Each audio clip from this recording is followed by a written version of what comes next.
To all of you. आप सभी लोगों का kindness act foundation YouTube channel में स्वागत है।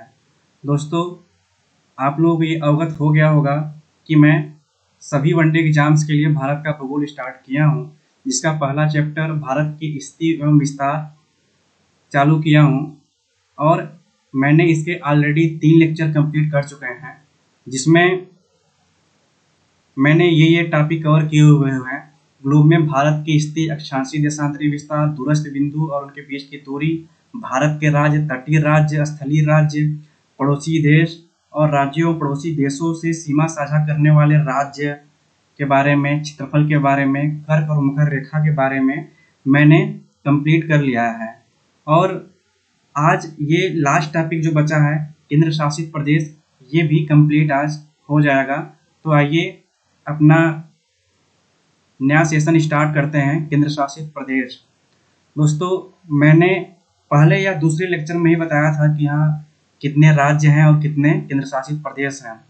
तो केंद्र शासित प्रदेशों की संख्या कितना है, तो ये टोटल 8 हैं और मैं शुरू से पूरा आपको बताता चला जा रहा हूँ कि कौन कौन से हैं। दोस्तों, जो पहला केंद्र शासित प्रदेश बताने जा रहा हूँ वो लद्दाख। फिर लद्दाख, ये दोस्तों ये लद्दाख है और ये जम्मू कश्मीर है। तो पहला लद्दाख हो गया। इसकी राजधानी के भी बारे में हम लोग यहीं पर चर्चा करते चलेंगे। राजधानी इसका हो गया, एक तो लेह और एक दूसरा कारगिल। अब ये ऋतुओं के अनुसार बांटा गया है, सर्दी और गर्मी के हिसाब से। तो जो लेह है, लद्दाख की राजधानी जो लेह है और ये कारगिल है। जो लेह वाला है दोस्तों, ये शीतकालीन राजधानी है। ये शीतकालीन राजधानी है और जो कारगिल है वो ग्रीष्मकालीन राजधानी है।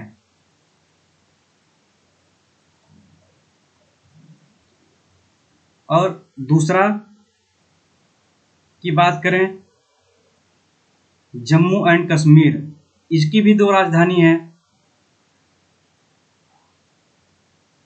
एक जम्मू और दूसरा श्रीनगर। अब ये भी शीतकालीन और ग्रीष्मकालीन के रूप में है। तो ये जो है दोस्तों, ये जो जम्मू है ये शीतकालीन,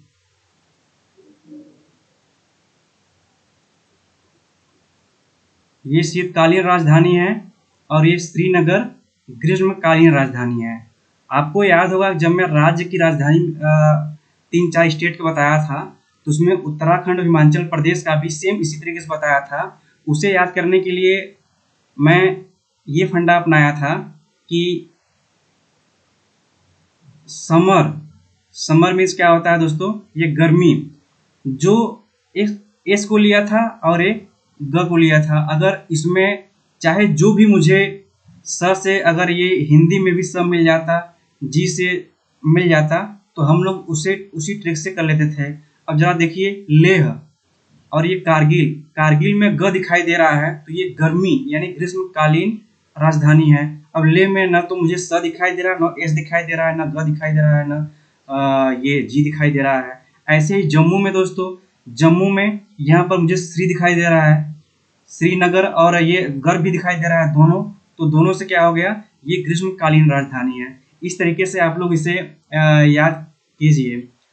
तो अब इनमें एक मेन खास बात यह है कि इन दोनों का, लद्दाख और ये जम्मू कश्मीर का, ये कब बना था, ये कब गठन हुआ था, ये 31 अक्टूबर 2019 को हुआ था। दोस्तों, 31 अक्टूबर से आपको कुछ याद आता है, ये राष्ट्रीय एकता दिवस इसी दिन होता है, राष्ट्रीय एकता दिवस। और ये इसके बर्थडे पर होता है, आयरन मैन ऑफ इंडिया के बर्थडे, जिसे बोला जाता है सरदार वल्लभ भाई पटेल। इन्हें ही आयरन मैन ऑफ इंडिया के नाम से जाना जाता है। तो ये जम्मू कश्मीर की बात हो गई। अब तीसरा हम लोग बात करते हैं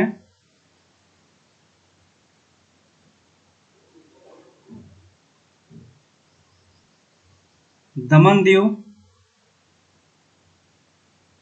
और दादर नगर हवेली का। दादर नगर हवेली।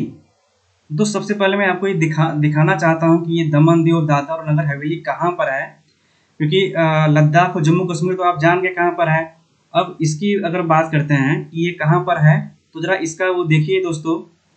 दोस्तों ये आपको यहाँ दिख रहा होगा, यहाँ लिखा भी है, ये दीव है और ये यहीं पर दमन है, तो ये दमन दीव हो गया। और रही दादर और नगर हवेली, तो दादर और नगर हवेली ये महाराष्ट्र और गुजरात का जो बॉर्डर है उसके बिल्कुल यहाँ पर दादर और नगर हवेली, ये लिखा भी है यहाँ पर, ये दादर और नगर हवेली है, ये दमन दीव। दोस्तों 26 जनवरी 2020 से पहले ये दोनों अलग अलग थे, पर 26 जनवरी 2020 को ये आपस में मिला दिया गया, मर्ज कर दिया गया। तो दमन दीव और दादर और नगर हवेली, इसकी राजधानी दोस्तों, अगर राजधानी की बात करें, राजधानी इसका दमन है। ये क्या है, मैं अपने आप को थोड़ा सा हटा दे रहा हूँ। ये राजधानी है। और इसके बारे में जो आपको जानना चाहिए, इसका इन्हें कब मर्ज किया गया, ये 26 जनवरी 2020 को इसका गठन किया गया, एक साथ मर्ज कर दिया गया। अब नेक्स्ट की बात आते हैं इसमें।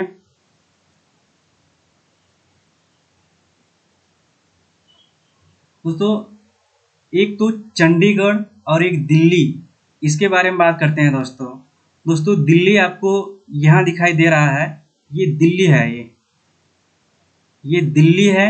और चंडीगढ़ यहाँ पंजाब और हरियाणा के पास में आपको यहाँ दिखाई देता है, ये चंडीगढ़ है। मैं यहाँ नाम लिख दे रहा हूँ। मैं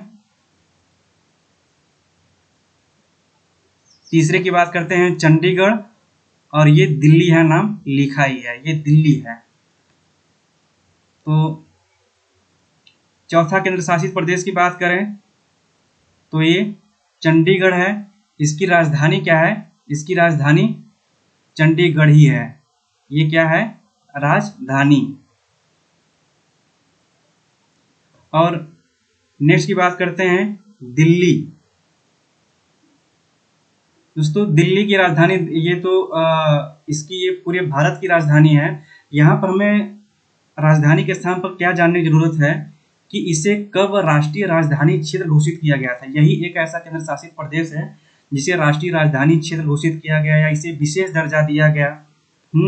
तो ये दोस्तों आपको मैं यहाँ बताना चाहूँगा कि ये जो संविधान संशोधन था, 69th 69वां संविधान संशोधन, जो कि लाया गया था कब, ये 1991 में लाया गया था। उसके अंतर्गत ये दिल्ली को एक राष्ट्रीय राजधानी क्षेत्र, जिसे आप एनसीआर बोलते हैं, राष्ट्रीय राजधानी क्षेत्र घोषित किया गया। बाकी दिल्ली का इतिहास काफ़ी बड़ा है, ये मॉडर्न हिस्ट्री से ये चलता चला आया है। इसके इतिहास के बारे में घोषित किया गया दिल्ली की। यहाँ पर ये कंप्लीट हुआ 69 संविधान संशोधन 1991 के तहत इसे राष्ट्रीय राजधानी क्षेत्र घोषित किया गया था। राष्ट्रीय राजधानी क्षेत्र घोषित किया गया था और इसे एक विशेष दर्जा दिया गया था और इसी के अकॉर्डिंग ही यहाँ पर विधानसभा की भी स्थापना किया गया था। अब इसमें नेक्स्ट बात करें तो अब बाकी है आपका चंडीगढ़ हो गया, ये हो गया। अब हम लोग यहाँ पर आते हैं अंडमान निकोबार और लक्षद्वीप।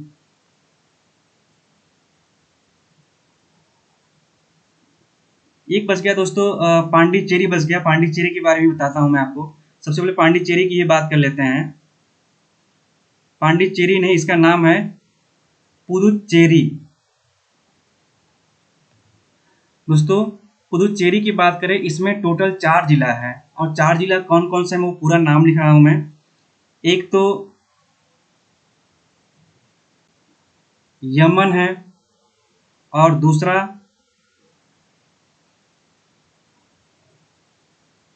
करैकल है और इसी में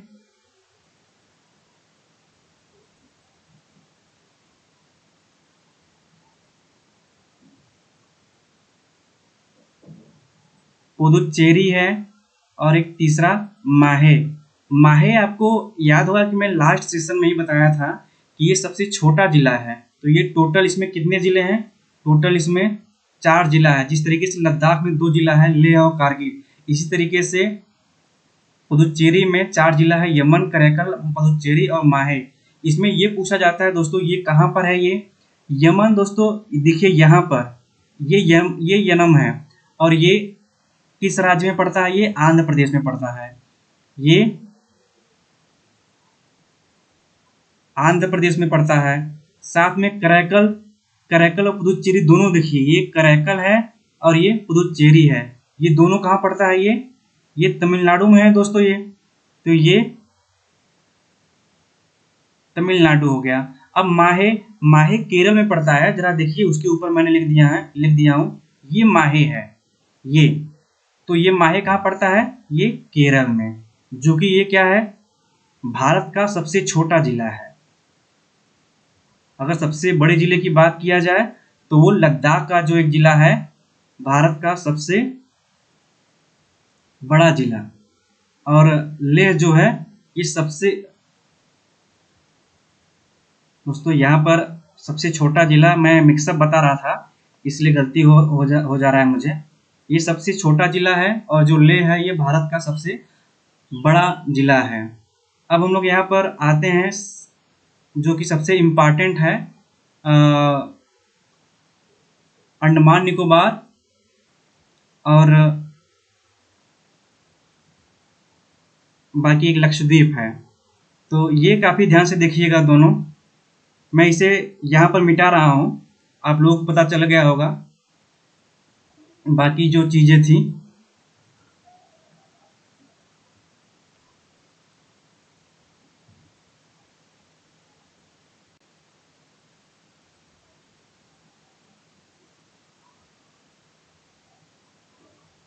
दोस्तों 6 तक तो आपने पढ़ लिया। अब यहाँ पर मैं आपको बताने जा रहा हूँ मैं,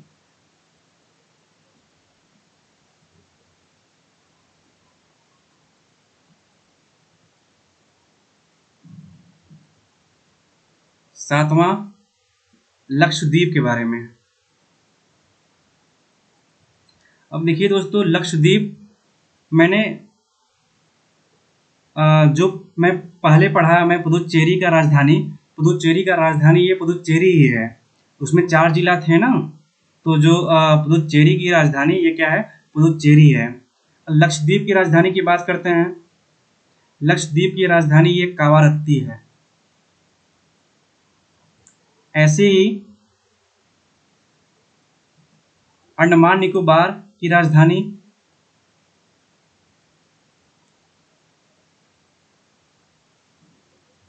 अंडमान निकोबार द्वीप समूह हो गया। तो इसकी राजधानी क्या है? Port Blair.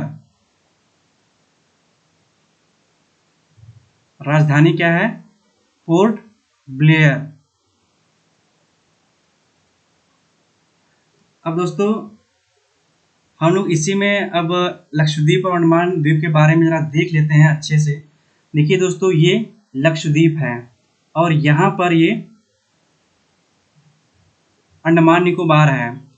अब अगर लक्षद्वीप की यहाँ पर बात करते हैं दोस्तों, ये जो सबसे इसका एकदम अंतिम पॉइंट है, यहाँ पेन थोड़ा छोटा कर लेता हूँ मैं, ये और ये जरा देखिए, मैं आपको यहाँ कुछ समझाना चाह रहा हूँ। मैं मान लीजिए उसके पास ही मैं खींच रहा हूँ दोस्तों, जो इसका अक्षांश है मैं उसके बारे में बताना चाह रहा हूँ। ये जो अक्षांश लक्षद्वीप का, ये 6 डिग्री से ये 12 डिग्री उत्तरी अक्षांश है ये अक्षांश वाली बात बता रहा हूँ मैं। और ऐसे ही अगर मैं देशांतर की बात करूँ तो ये 71 से 74 देशांतर के बीच में है। और ऐसे ही और इसमें ही अगर बात करूँ लक्षद्वीप, ये टोटल 36 द्वीपों का समूह है। जो टोटल आप देख रहे हैं ये 36 द्वीप है, इसमें 36 द्वीप है। ऐसे ही अंडमान निकोबार के बारे में जरा देखिए। अंडमान निकोबार मैं ऐसे पहले आपको दिखा दे रहा हूं मैं। ये सपोज दैट आपका मैं इसे खींच दिया मैं।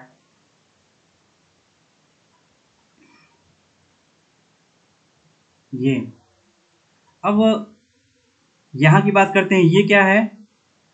ये 6 डिग्री 45 मिनट है दोस्तों। जो ये है लिखा हूँ यहाँ पर, ये 8 है। ये 8 डिग्री से 12 डिग्री तक, यानी कि ये जरा देखिए, ये यहाँ से नीचे ही है ये वाला। अगर यहाँ पर गलती ना हो, आप लोग कंफ्यूज ना होइए, आप लोग समझ जा रहे हैं कि भाई जो 8.4 यहाँ पर है, 8 डिग्री 4 मिनट यहाँ पर है, तो ये 8 डिग्री हल्का सा नीचे ही होगा इससे। अब 6 डिग्री 45 मिनट ये यहाँ से उत्तरी अक्षांश से लेकर ये 14 डिग्री नॉर्थ से है। ये क्या है? ये अक्षांश है, मतलब ये 6 डिग्री से लेकर 14 डिग्री ऊपर तक है। अगर इसके देशांतर की बात करें तो ये 91 से लेकर 94 तक है। 94 ये देशांतर है दोस्तों, ये देशांतर है। तो मैं आपको पहले क्लास में ये बताया था कि सबसे दक्षिणतम बिंदु कौन सा है, तो उसमें आपको यहाँ पर क्लियर हो जाएगा। दक्षिणतम बिंदु की बात जब हम लोग किए तो 2 दक्षिणतम बिंदु बताए थे। एक मुख्य भूमि का, तो मुख्य भूमि का दक्षिणतम बिंदु क्या हुआ था? ये दक्षिणतम बिंदु हुआ था, जिसे हम लोग कन्याकुमारी या केप कैमरिन बोले थे। मैं यहाँ पर लिख दे रहा हूँ मैं ये आपको इसीलिए बता ही रहा हूँ, इससे कंफ्यूजन क्लियर हो जाए, मुख्य भूमि का और वो। अब 8 डिग्री 4 के नीचे ये आता है 8 डिग्री। अब सबसे नीचे 6 डिग्री 45 मिनट आता है नॉर्थ। तो यहाँ पर ही सबसे भारत का दक्षिणतम बिंदु इंदिरा पॉइंट सबसे यहीं पर है, यहीं पर इंदिरा पॉइंट, ये सबसे दक्षिणतम बिंदु है, जिसे पार्सन पॉइंट या पिग्मेलियन पॉइंट भी बोलते हैं। यहाँ पर ये आपका एक क्लियर हुआ। अब जिस तरीके से राज्य के बारे में पढ़े थे कि ये स्थलीय है, ये तटीय है, ये स्थल रुद्ध है, यहाँ पर हम लोग देख लेते हैं। अब ये क्वेश्चन जरा, इसमें आपका काफी कंफ्यूजन क्लियर होगा, काफी छोटी छोटी बातें आपको पता चलेंगी। स्थलीय और अंतरराष्ट्रीय सीमा साझा करने वाले राज्य। स्थलीय के बारे में मैं आपको पहले ही बता दिया था, तो इसका मैं डायरेक्ट आंसर बता रहा हूं कि ये 2 हैं। कौन कौन सा? देखिए दोस्तों, ये क्या है? ये जम्मू कश्मीर है और ये लद्दाख है। यही तो इस सीमा साझा कर रहे हैं। एक लद्दाख हो गया और ये जम्मू कश्मीर हो गया। तो कौन कौन सा है? एक लद्दाख हो गया और एक जम्मू कश्मीर हो गया। अब तटीय केंद्र शासित प्रदेश, तटीय केंद्र शासित प्रदेश यानी कि स्थल जो हो वो किसी जल क्षेत्र से लगा हुआ हो। अब तटीय केंद्र शासित प्रदेश कितने हैं उसके बारे में, अब यहाँ पर तट पर आप जाइए। जब भी तटीय केंद्र शासित प्रदेश बोल रहा है, तट पर जाइए। आप यहाँ देखे थे दमन और दीव और दादरा और नगर हवेली, ये एक कर दिया गया था। इसका अगर कोई भी पोर्शन अगर तट से छुएगा तो यानी वो तटीय हो गया। तो भले भी दमन और दीव छू रहा है, लेकिन दादर और नगर हवेली नहीं छू रहा है, लेकिन ये एक हो गए हैं। इसका कोई तो पार्ट टच कर रहा है, इसलिए ये क्या हो जाएगा? ये तट को छुआ हुआ है, यानी ये एक हो गया। और दूसरा क्या है? दूसरा जो पांडिचेरी है, जिसे पुदुचेरी है, उसमें 4 जिला थे। उसमें चारों जिला के चारों पोर्शन, यानी माहे भी, करिकाल भी और ये पुदुचेरी भी, यनम भी, ये तटीय क्षेत्र से लगा हुआ है। तो ये दूसरा हो गया। अब आप ये भी जरा देखिए, ये लक्षद्वीप है, ये भी तो तट से लगा हुआ है। और ये अंडमान निकोबार है, ये भी तो तट से लगा हुआ है। एक मिनट दोस्तों, मुझे लग रहा, हाँ सही बताया हूँ आप लोगों को। मुझे लगा कि वो बाहर हो गया है, तो ये भी तट से लगा हुआ है। तो टोटल कितने हो गए? टोटल 4 हो गए हैं। और 4 के अगर मैं नाम लिखूं तो शॉर्टकट में मैं लिख दे रहा हूं मैं, दमन दीव एवं दादर नगर हवेली, ये एक हो गया। दूसरा कौन सा है? दूसरा पुदुचेरी हो गया, जिसमें 4 जिला थी। और तीसरा ये लक्षद्वीप हो गया, लक्षद्वीप हो गया। और चौथा अंडमान निकोबार हो गया। तो ये क्लियर हो गया। अब इसमें क्वेश्चन ये पूछ रहा है, नेक्स्ट क्वेश्चन में, मुख्य भूमि जो आपका ये मुख्य भूमि आपको जो दिख रहा है, ये मुख्य भूमि तटीय, यहाँ पर तटीय दे रहा है, यानी मुख्य भूमि का तटीय, ऐसा क्वेश्चन पूछे, या पूर्वी पश्चिमी तट से कितने केंद्र शासित प्रदेश हैं? तो क्वेश्चन दोस्तों आप लोग समझ लीजिए, मुख्य भूमि का जो तट है उससे कितने केंद्र शासित प्रदेश लगे हुए हैं, या पूर्वी पश्चिमी तट से कितने केंद्र शासित प्रदेश लगे हुए हैं। आप लोग ये जान गए, ये पहला था, ये दूसरा था, ये तीसरा था, ये चौथा था। लेकिन ये मुख्य भूमि से ये लक्षद्वीप और अंडमान निकोबार लगा नहीं हुआ है। तो टोटल कितना हो जाएगा? टोटल आपका आंसर जो ये हो जाएगा, इसका आंसर 2 हो जाएगा। और कौन सा आप लोग बता सकते हैं? ये एक दमन दीव एवं दादर और नगर हवेली वाला, ये एक हो गया, और दूसरा पुदुचेरी वाला। अब एक स्थल रुद्ध केंद्र शासित प्रदेश आ गया। दोस्तों इससे पहले मुझे याद आ रहा है कि मैं राज्यों में स्थल रुद्ध की बात नहीं किया था, राज्यों में स्थल रुद्ध की बात नहीं किया था, तो वो जरा बात कर लेते हैं दोस्तों। तो ये यहाँ पर बात कर लेते हैं स्थल रुद्ध राज्य के बारे में, उसके बारे में फिर बताएंगे। स्थल रुद्ध राज्य, ये टोटल दोस्तों ये 5 है। अब 5 कौन से? आपको याद होगा कि मैं जब राज्यों के बारे में आपको बता रहा था तो तरीका क्या बताया था, पहले इस साइड का याद कर लीजिए, फिर इस साइड का याद रख लीजिए, साइड का, तब ये बताया था। बीच में जो ये पोर्शन थे स्थल रुद्ध राज्य, यानी कि चारों तरफ से स्थल से ही घिरे हुए हों। तो कौन सा? एक ये मध्य प्रदेश हो गया, मध्य प्रदेश। दूसरा देखिए दोस्तों ये छत्तीसगढ़ हो गया। तीसरा ये झारखंड हो गया, जो चारों तरफ से राज्यों से घिरा हुआ है। चौथा दोस्तों यहाँ पर तेलंगाना है, ये तेलंगाना। और 5वां ये हरियाणा। तो ये टोटल आपको नाम यहाँ पर आप लोग ध्यान दे लीजिएगा, MP, छत्तीसगढ़, झारखंड, तेलंगाना और ये हरियाणा, आपको ये याद रहेगा। तो दोस्तों ऐसे ही अगर हम लोग स्थल रुद्ध की बात करें कि केंद्र शासित प्रदेशों में कितना स्थल रुद्ध है, तो आप लोग ये जरा देखिए 8 में से देखकर, तो आपको लगेगा स्थल रुद्ध केंद्र शासित क्षेत्र में 2 हैं। आप लोग दोस्तों ये रटने वाली बात नहीं, हमेशा पूरा मैप से ही क्लियर हो जा रहा है। 2 कौन सा है?